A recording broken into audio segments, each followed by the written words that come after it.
My mom said you would remember this ring. The little girl's voice cut through the cold morning air like it already belonged to a memory Ethan Caldwell had forgotten. Standing at the edge of a quiet redevelopment site in downtown New Orleans where old brick buildings met new glass ambition, he paused mid-step as if the ground itself had shifted under him. The wind moved gently between steel frames of an unfinished luxury project bearing his company's name, Ethan, a 42-year-old billionaire known for turning forgotten neighborhoods into billion-dollar landmarks, slowly turned his head toward the sound, expecting a mistake, a scam, or another child lost in a world too big for her. But instead he saw her, a small black girl no older than 7, standing near the construction barrier, holding a worn wooden box tightly against her chest. Her name was Ava Williams, and she was watching him with an unsettling calm that did not match her age. "I think you have the wrong person," Ethan said automatically, his voice controlled, practiced, the kind used in boardrooms where emotions were liabilities. But Ava didn't move.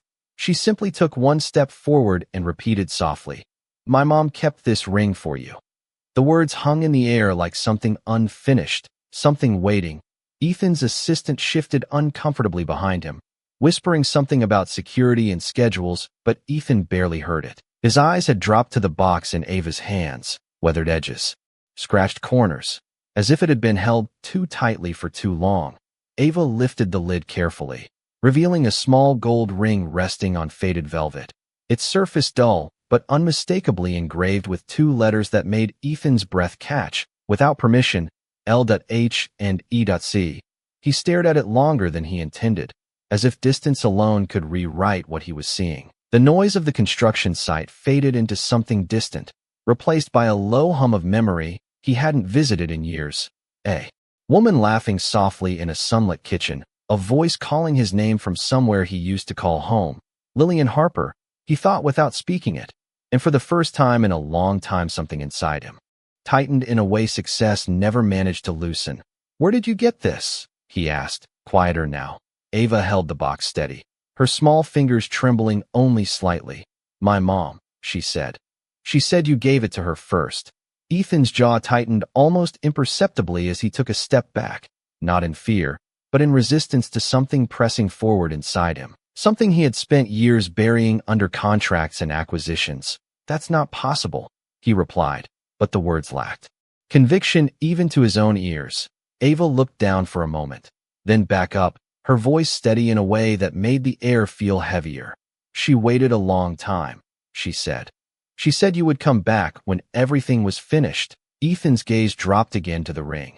The initials seemed sharper now, as if they had been waiting for him instead of the other way around. A faint flash of memory slipped through the cracks, Lillian standing at a doorway, sunlight behind her, asking him something. He couldn't quite hear anymore, because he had been too focused on leaving, too focused on becoming someone who no longer measured time and promises, only results.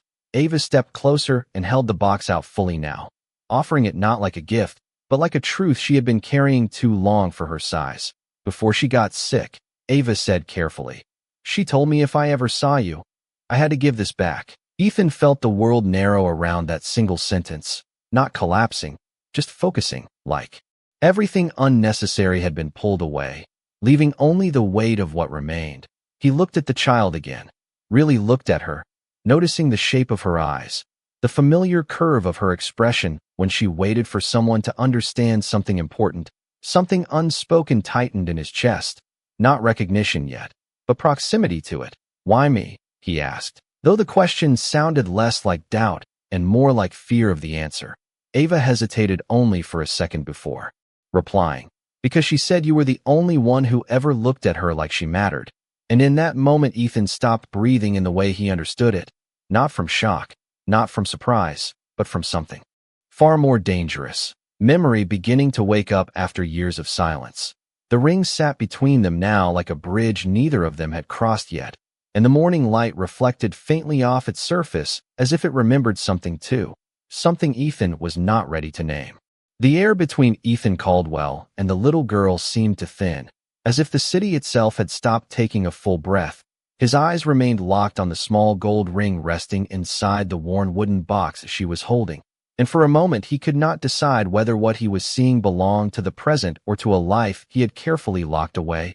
Ava Williams stood still, not pushing, not begging, simply waiting with the quiet patience of someone who had repeated this moment in her mind many times before. Ethan finally exhaled slowly, almost as if he had forgotten how, then glanced toward his assistant who had stepped closer, already preparing to interrupt, but Ethan raised a hand without looking away from the child. "Where is your mother now?" he asked, his voice lower, less controlled than before. Ava hesitated, her small shoulders rising slightly as she tightened her grip on the box. "She is not here anymore," she said softly, the words simple but heavy in a way that made the space around them feel even larger. Ethan did not respond immediately, his gaze shifting again to the ring. The initials L.H. and AC seemed to pulse in his mind like something alive, something that refused to stay buried. The assistant cleared his throat quietly, reminding Ethan of the meeting he was supposed to attend, but Ethan barely registered it now, because the past had started to press forward into the present with uncomfortable clarity.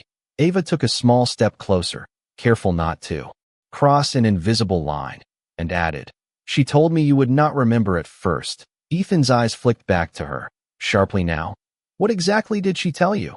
he asked, and for the first time there was something unguarded in his tone. Ava looked down at the box, her voice steady but soft. "She said you used to come to our house before everything changed." The words landed like fragments of a story Ethan had once lived, but no longer fully owned. His mind began to assemble broken images: a modest home, warm lights spilling through a kitchen window, a woman laughing at something he said too seriously, and then the sound of a door closing that he could never quite recall opening again. He swallowed hard, the ring suddenly feeling heavier in his imagination than it ever could in reality.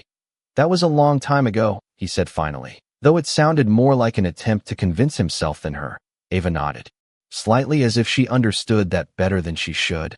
"She waited a long time too," she replied, and that simple sentence carried something Ethan had not expected, not accusation, not anger, but fact, undeniable and quiet.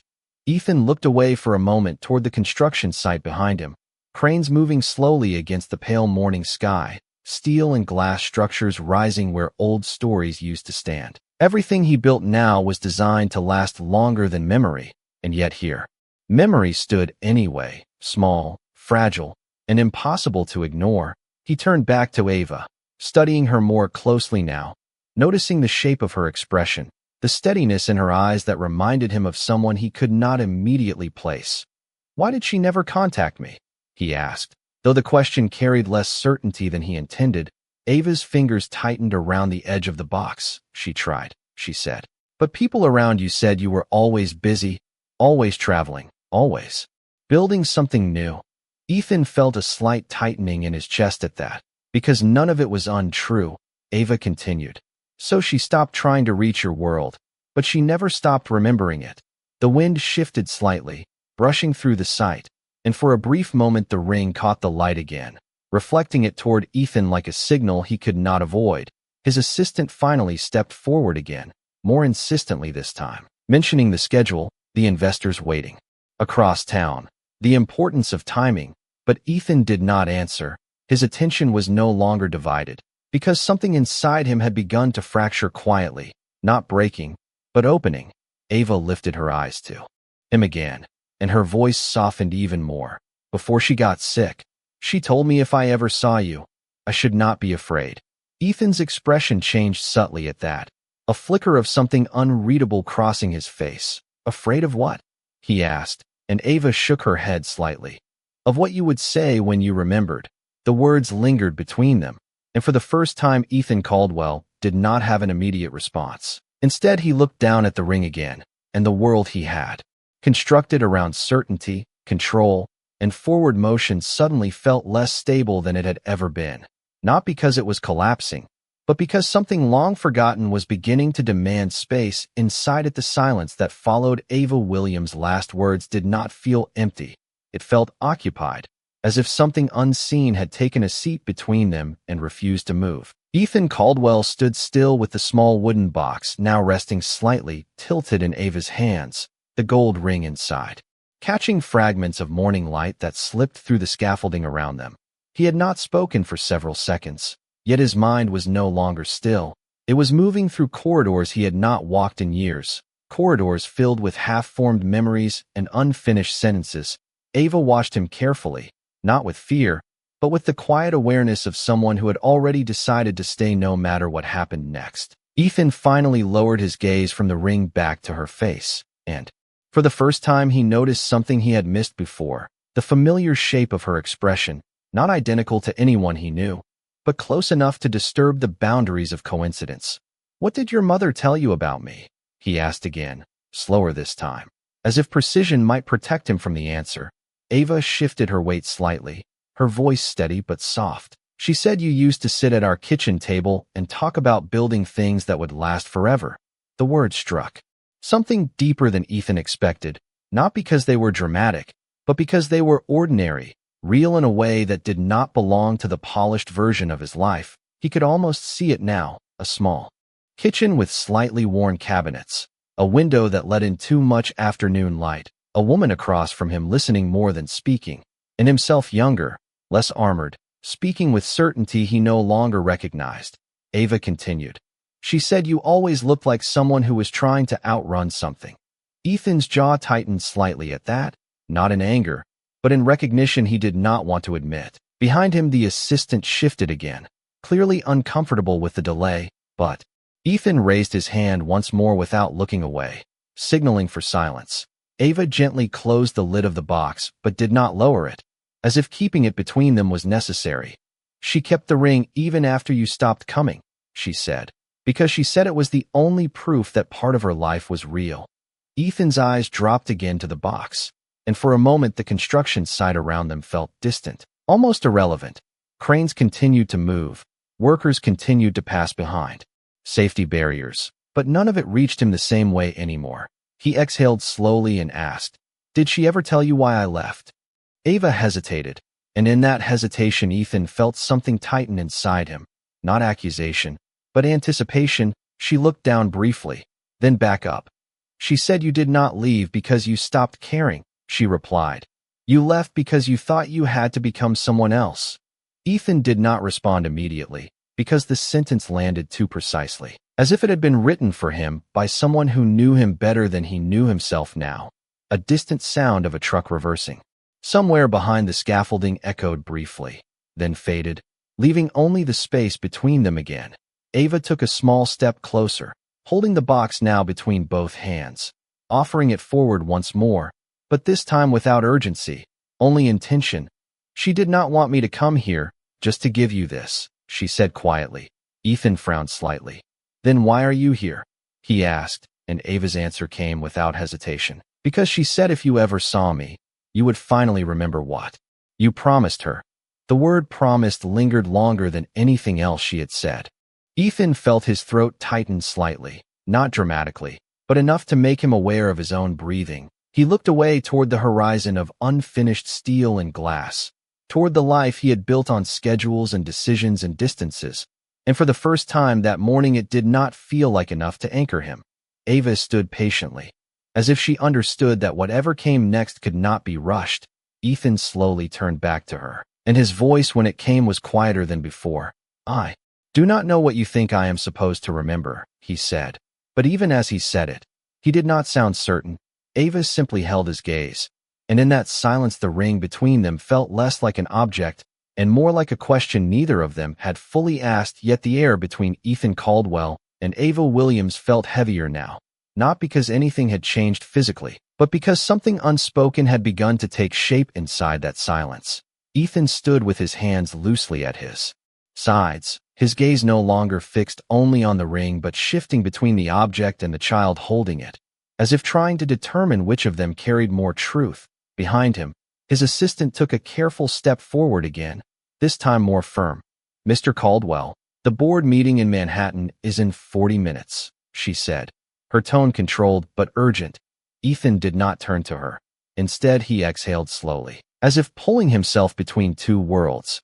Then he finally raised a hand again, not dismissing her, but pausing her existence in that moment. "Reschedule it," he said quietly. The words were simple, but they landed with weight. Ava looked up at him at that moment, not surprised, but observant, as if she had been waiting to see whether he would choose the world he built or the world he forgot. Ethan's assistant hesitated, clearly unsure whether she had heard correctly. But Ethan's attention had already returned fully to Ava. The wooden box was still open between them, the ring, resting like a small locked memory refusing to fade. "You keep saying I promised her something," Ethan said slowly. "But I do not remember making any promise." Ava did not flinch. She simply tightened her grip on the box slightly and replied, "She said you would say that first." The precision of the answer unsettled him more than accusation ever could. Ethan took a step closer now, closing the distance between them to only a few feet. His voice lowered, less defensive and more uncertain. "What was her name to you?" he asked, and for the first time Ava's expression softened, not with sadness, but with something closer to reverence. "Lillian," she said, and the name hit Ethan like a sound he had once known by heart, but had not spoken in years. For a brief moment the construction site behind them seemed to dissolve, replaced by something warmer, slower, less structured. Ethan saw flashes he could not fully hold. A woman sitting by a kitchen window humming softly while rain tapped against glass. A hand reaching across a small table to steady his when he was speaking too fast about plans that had not yet become real. And then the image fractured again, returning him to the present where Ava still stood waiting. Ethan's throat tightened slightly as he asked, "How long has she been gone?" Ava lowered her eyes for a moment before answering. 3 years, she said quietly. "She got sick before she could come find you again." The words did not arrive with drama, but with finality, and that finality carried more weight than anything spoken before. Ethan looked down at the ring again, and for the first time he did not see it as an object being offered to him, but as something that had been waiting in place long before he arrived. His assistant stepped forward once more cautiously now, sensing the shift. "Sir, we should go," she said softly. "This project requires your approval before noon." Ethan did not respond immediately. Instead, he kept his eyes on Ava, who still stood perfectly still, holding the box not as a demand, but as a continuation of something unfinished. "Why did she send you?" Ethan finally asked, and Ava answered without hesitation. "Because she said you only listen when something you built stops making sense." That sentence lingered longer than anything else in the morning. Ethan felt it settle into him in a way that was neither painful nor comforting, just undeniable. He looked past Ava for a brief moment at the rising structure behind them. Glass reflecting sunlight and clean geometric lines.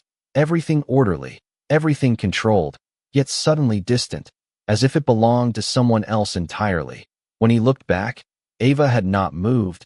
She was still holding the box out, but her eyes now carried something new, not expectation, but certainty that what came next no longer depended only on her. Ethan slowly reached out his hand, not yet taking the ring, but hovering just above it, as if the space between them had become something fragile and irreversible.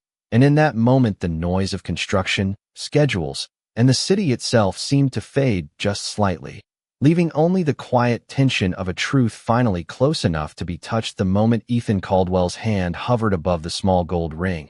Time itself seemed to slow in a way that felt unnatural, not cinematic, not dramatic, but deeply personal, as if the world had reduced itself to a narrow space between his fingers and the truth he had been avoiding for years. Ava Williams did not move. She simply watched him with quiet certainty, holding the wooden box steady even though her small arms were beginning to show the weight of it. Behind them, the construction site continued its distant rhythm, metal, footsteps, faint voices, but none of it reached Ethan anymore. His focus was locked on the ring, on the initials engraved into it, on the feeling that something long buried was now close enough to touch. His fingers lowered slightly, almost brushing the edge of the velvet lining, when his assistant stepped forward again, more urgently this time. "Mr. Caldwell, we are now officially late for the Manhattan investor briefing," she said, her voice tight with controlled pressure. Ethan closed his eyes for a brief moment, not in frustration, but in conflict, as if two versions of himself were pulling in opposite directions, one built from years of decisions and expectations, and another one he had not visited since long before the skyscrapers and contracts. When he opened his eyes again, he did something unexpected. He stepped back from the ring instead of taking it. Ava blinked slightly, not in surprise, but in observation, as if she had just confirmed something she already suspected. Ethan exhaled slowly and turned slightly toward his assistant. "Cancel everything until further notice," he said, his tone calm but final. The assistant froze. "Sir, that includes a $150 million acquisition presentation," she replied. Ethan did not look at her when he answered. "I understand." Ava's grip on the box loosened slightly, but she still did not lower it. Ethan turned back to her, and for the first time his expression was not guarded. It was unsettled in a way that no business negotiation had ever caused. "Why now?" he asked quietly. "Why come to me after all this time?" Ava hesitated, then looked down at the ring before answering. "Because my mom said you would never come back on your own." The sentence landed without accusation, but with clarity that made it harder to ignore. Ethan nodded slowly, as if absorbing something heavier than information, then glanced toward the unfinished towers around them, the reflection of sunlight on glass, the noise of progress that suddenly felt like distance rather than achievement. He spoke again, softer now. "Did she suffer?" The question came out carefully, as if he was afraid of what honesty might do. Ava shook her head slightly. "She waited," she said. And then she stopped waiting. Those words did not need explanation. Ethan looked away again, this time not at the city, but at the ground between them, as if trying to anchor himself in something stable. But nothing felt stable anymore. Not the buildings, not the schedule, not even the identity he had built around being in control. A brief silence stretched between them, and then Ava quietly added, "She told me you would not believe me at first." Ethan gave a faint, almost imperceptible nod, because that part at least was true. He had not believed anything since the first sentence, but disbelief was no longer holding the same weight. Something else was beginning to replace it, something slower and more irreversible. He finally extended his hand again, but this time not toward the ring directly. Instead, he gently placed his fingers on the edge of the wooden box, steadying it, not taking it, just acknowledging it. Ava looked up at him, still calm, still waiting. Ethan's voice lowered as he spoke. "I do not know what I am supposed to do with this," he said honestly. Ava replied without hesitation. "She said you would figure that out after you remembered her." And for the first time since the conversation began, Ethan Caldwell did not respond immediately, because somewhere beneath the years of silence and success, something long forgotten had finally begun to surface. Not fully formed, not yet understood, but no longer out of reach. The city noise around the construction site seemed to return in fragments after Ethan Caldwell finally stepped away from the wooden box, as if reality itself was slowly regaining its volume. Yet his attention remained anchored to Ava Williams, who still stood in the same place, holding the ring between them like a fragile bridge neither of them had crossed. Ethan's expression had changed now, not fully resolved, but no longer purely defensive. It carried something heavier, something closer to recognition struggling to form.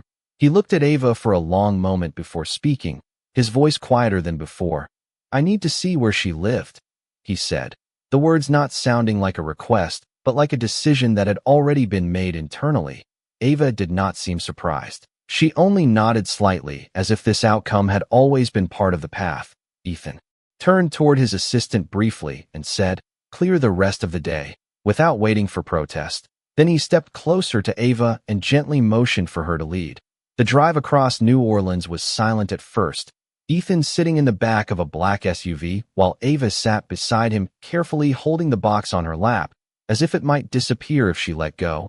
The city outside moved in layers. Modern buildings fading into older neighborhoods where paint had dulled and time felt slower. Ethan watched it all without speaking, his mind replaying fragments he could not fully assemble. The sound of a woman laughing. The feel of a morning he had once thought would last longer than it did. Ava occasionally glanced at him but did not interrupt. After nearly 20 minutes, the vehicle slowed in front of a modest house at the edge of a quiet street. The kind of home that did not demand attention but held stories in its stillness. Ava unbuckled her seatbelt and stepped out first. Ethan followed, adjusting his jacket without thinking. As they approached the front steps, Ava paused and looked back at him.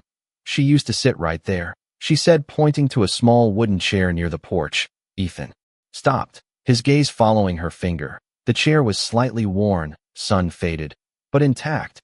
As if it had been used more for waiting than for sitting, he walked closer slowly, the air around the house feeling different from the construction site earlier. Less controlled, more personal. Ava opened the door without unlocking it, as if it had never truly been closed to her, and Ethan hesitated only briefly before stepping inside. The interior was quiet, filled with soft light filtering through thin curtains. There were signs of life that had not fully disappeared. A folded blanket on a sofa, a cup placed neatly on a table, a small framed photograph on the wall that Ethan had not yet processed, but something about it pulled at him before he even understood why. Ava walked ahead and placed the wooden box carefully on a small table in the center of the room, then looked up at him. She said, "If you ever came here, you should sit where you used to sit." Ethan did not respond immediately, his eyes scanning the room as if searching for something invisible that might explain why it felt both unfamiliar and painfully close at the same time. He slowly moved toward the chair Ava had pointed out outside, sitting down carefully, as though the weight of the moment required more than physical adjustment. Ava remained standing for a moment before joining him across the room, still holding the box lid slightly open so the ring remained visible. Ethan's gaze drifted again toward it, and then beyond it, as if trying to see not just the object but everything it represented. After a long silence, he finally asked, "Did she talk about me often?" Ava nodded without hesitation. "Every day," she said, simply, and that answer seemed to settle into the room in a way that no argument or explanation could replace. Ethan lowered his eyes briefly, his hands resting loosely in front of him, and when he spoke again his voice was softer, almost uncertain. "And what did she say in the end?" Ava hesitated only slightly before answering. "She said you were not lost," she said, "just far away."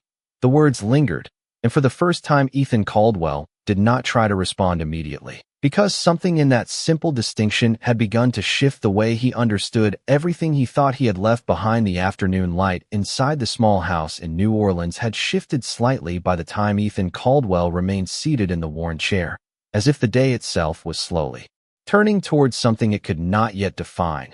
Ava Williams stood across from him near the center table, where the wooden box remained open, the gold ring still resting on faded velvet like a quiet witness to everything that had been said and everything still unspoken. Ethan had not moved for several minutes, not because he was frozen, but because the weight of the moment no longer allowed him to treat time in the usual way. It felt slower now, more deliberate. Ava finally broke the silence. Gently, "She used to sit there when she wrote to you," she said, pointing toward a small corner desk near the window. Ethan turned his head and followed her gesture, noticing for the first time a stack of old papers neatly tied together with a faded ribbon. His expression tightened slightly, not in discomfort, but in recognition that something important had been preserved without him. He slowly stood and walked toward the desk, each step measured as if the floor itself might carry meaning. Ava followed but stayed a few feet behind, giving him space without being asked. Ethan reached the desk and hesitated before touching the papers, his fingers hovering for a moment above the bundle. Then he carefully untied the ribbon. Inside were letters, dozens of them, each folded with care, each marked with dates he had once lived through but no longer remembered clearly. He picked one up and opened it slowly, his eyes scanning the handwriting. And as he read the first few lines, his expression changed in a way that was almost imperceptible at first, then undeniable. Ava watched quietly as he read, not interrupting, not explaining, simply observing. Ethan lowered the letter slightly, then looked at another, and another, each one carrying fragments of a life he had left behind without realizing how complete it had once been. After a long moment, he finally spoke, his voice lower than before. "She really kept all of this," he said, not as a question, but as a realization. Ava nodded. "She never stopped writing," she replied, "even when she stopped sending them." Ethan closed his eyes briefly, and in that moment something inside him shifted again, not abruptly, but deeply, like a structure slowly realigning under pressure. When he opened his eyes, he turned back toward Ava, and for the first time his voice carried something closer to vulnerability. "Why did she never tell me about you directly?" he asked. Ava hesitated, then answered carefully. She said you were building a world where people like us would not fit easily yet. The words were not bitter, just honest, and that honesty settled into the room more powerfully than any accusation could have. Ethan looked down at the letters again, his hand resting lightly on the stack. Then he slowly returned to the chair and sat down once more, this time differently, not as a visitor, but as someone beginning to understand that he might belong in this place more than he expected. Ava stepped closer and gently closed the lid of the wooden box, leaving the ring inside but no longer exposing it. As if the moment had moved beyond proof and into understanding, she then sat on the floor across from him, still close enough to be seen clearly. Ethan noticed that for the first time she was not holding the box, and yet nothing about her felt less steady. A long silence passed between them again, but it was no longer empty. It was filled with everything that had just been uncovered. Ethan finally spoke again, his voice calm but changed. "If I had known earlier," he said, then paused as if the rest of the sentence could not be completed in a single breath. Ava looked at him and replied softly, "She did not want you to live in that version of the past." Ethan studied her for a moment, then glanced once more at the letters, at the room, at the traces of a life he had walked past without seeing. And when he spoke again, there was no certainty left, only acknowledgement. "Then what am I supposed to do now?" he asked, and Ava did not answer immediately. Not because she did not know, but because the answer was not something that could be spoken quickly. It was something that had to be lived into. And in that quiet understanding between them, the weight of everything that had been lost no longer felt like an ending, but like the beginning of something neither of them had fully stepped into yet. The late afternoon sun had begun to tilt lower over the quiet New Orleans street, casting longer shadows across the small house where Ethan Caldwell still sat surrounded by fragments of a life he had never known was waiting for him. The letters from the desk remained spread carefully on the table beside him, their edges slightly curled as if time itself had been pressing against them for years. Ava Williams stood near the doorway now, her small hands resting lightly on the back of a chair, watching him not with expectation, but with a calm patience that made the silence feel less empty and more like space being given rather than withheld. Ethan finally leaned forward and gathered the letters together slowly, aligning them with careful hands as if organizing them might also help him organize what he was feeling. When he spoke, his voice was quieter than before. "She kept writing even when she knew I would not respond," he said, not as a question, but as a realization that carried both weight and regret. Ava nodded gently. "She said writing to you was the only way she could still talk to the version of you she loved." The words settled into the room without resistance, and Ethan closed his eyes for a brief moment, as if trying to see that version of himself she had described. When he opened them again, he looked toward Ava, his expression no longer guarded but visibly changed. "Did she ever talk about what she wanted for you?" he asked, and Ava stepped closer slightly, her voice steady. "She said she wanted me to meet you one day, but not so you could fix anything." Ethan frowned slightly, not understanding yet, and Ava continued. "She said she just wanted you to see what came from everything you thought you lost."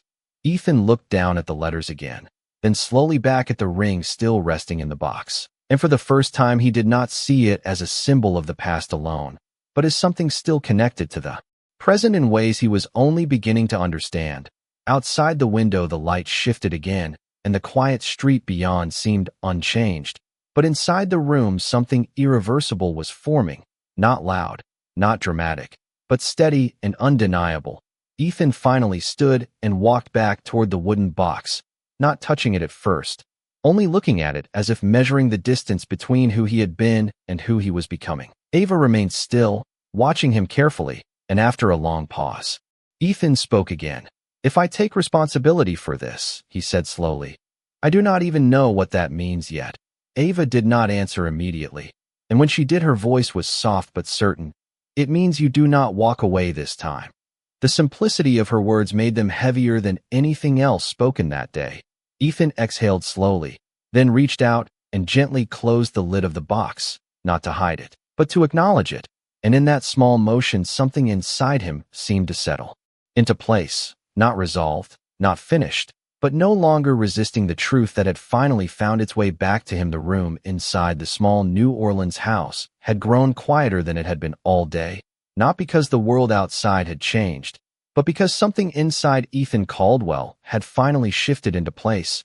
He stood near the wooden table where the ring and letters had been placed, his hand resting lightly on the edge as if needing physical contact to remain present in the moment.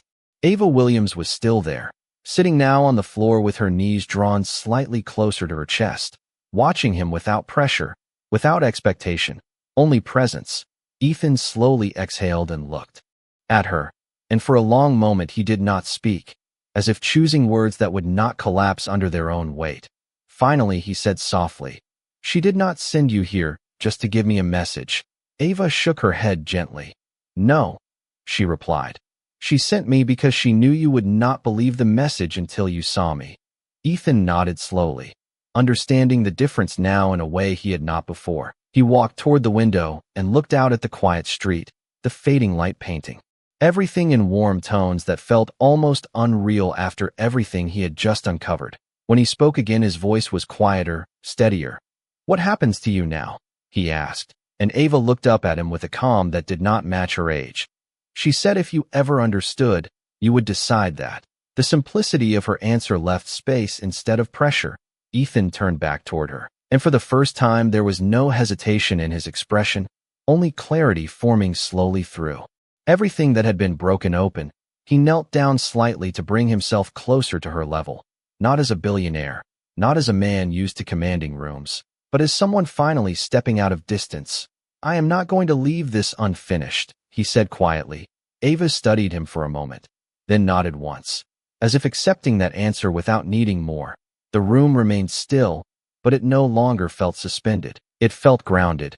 Ethan reached for the wooden box and lifted it carefully, holding it not as an object of the past, but as something that now required continuity. He looked at Ava and added, "Your mother did not carry this alone." Ava's eyes lowered slightly at that, not in sadness, but in acknowledgement. Ethan continued, "And you will not either."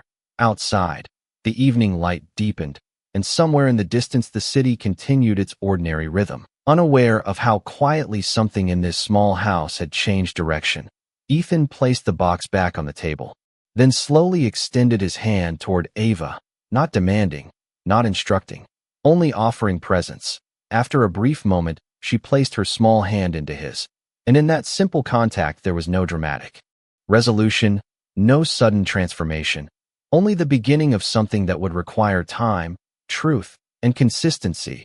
Ethan remained kneeling beside her, his voice steady but softer than before. "Tell me everything I need to know," he said, and Ava nodded once, because for the first time, she did not have to carry the story alone. And as the light outside faded further into evening, the room no longer felt like a place where the past had been revealed, but like a place where something new had finally begun to take its first quiet breath.